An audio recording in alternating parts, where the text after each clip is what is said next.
ថ្ងៃនឹងចង់នាំអារម្មណ៍បងប្អូនទាំងអស់គ្នាទៅទស្សនាសារមន្ទីរប្រវត្តិសាស្ត្រមួយកន្លែងគឺសារមន្ទីរប្រវត្តិសាស្ត្រខេត្តបាត់ដំបងឬអតីតផ្ទះតកូលអភ័យវង្សកថាធនឈុំដែលបច្ចុប្បន្នមានអាយុកាល120ឆ្នាំហើយបាន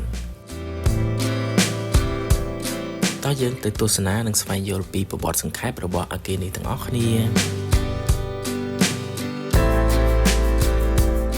សារមន្ទីរប្រវត្តិសាស្ត្រខេត្តបាត់ដំបងមានអាយុកាល120ឆ្នាំហើយបើគិតត្រឹមឆ្នាំ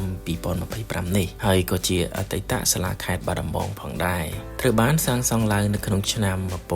1905រចនាដោយស្ថាបត្យករជនជាតិអ៊ីតាលីហើយជាកន្លែងស្នាក់នៅរបស់អតីតអភិបាលខេត្តលោកកថាធនឈុំលោកកថាធនឈុំគឺជាសមាជិកនៃគ្រួសារត្រកូលអភ័យវង្សដែលគ្រួសារនោះគ្រប់គ្រងខេត្តបាត់ដំបងអស់រយៈពេល6ជំនាន់បច្ចុប្បន្នអគារបេតិកភណ្ឌនេះគឺជាសារមន្ទីរប្រវត្តិសាស្ត្រខេត្តបាត់ដំបងដែលភ្ញៀវទេសចរអាចចូលទស្សនាបានដោយសេរី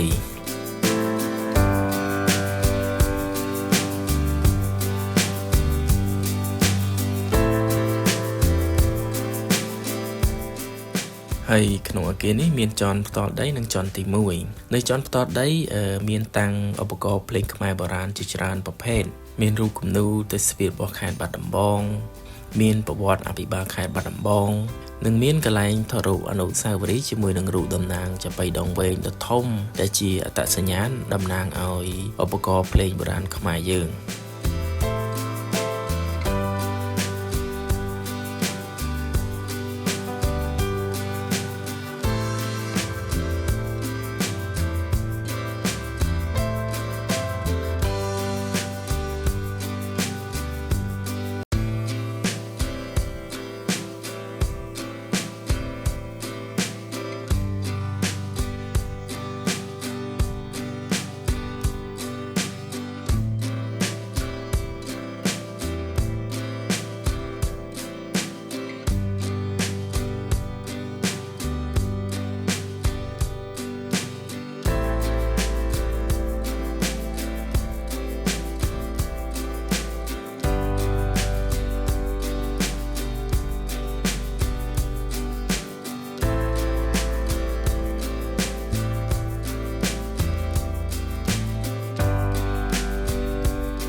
ចំណែកជាន់ទី1មានតាំងបង្ហាញពីសម្លៀកបំពាក់7ពណ៌ទៅតាមថ្ងៃនីមួយៗ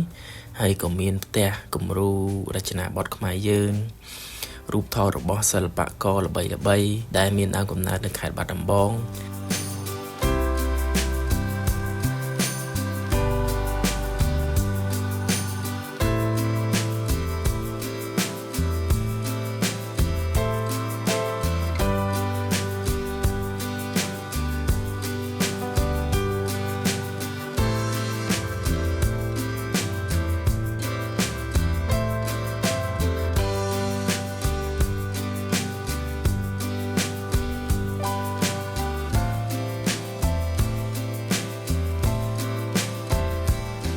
ចុងក្រោយក៏យើងឃើញមាន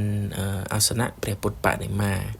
សម្រាប់បងប្អូនខ្មែរយើងគោរពបូជាផងដែរបាទវីដេអូនេះក៏ដល់ទីបញ្ចប់ហើយដែរខ្ញុំបាទសូមអភ័យទោសប្រសិនបើមានពាក្យពេចន៍មិនសមរម្យឬក៏មានកំហុសដោយអចេតនាណាមួយបាទសូមអរគុណ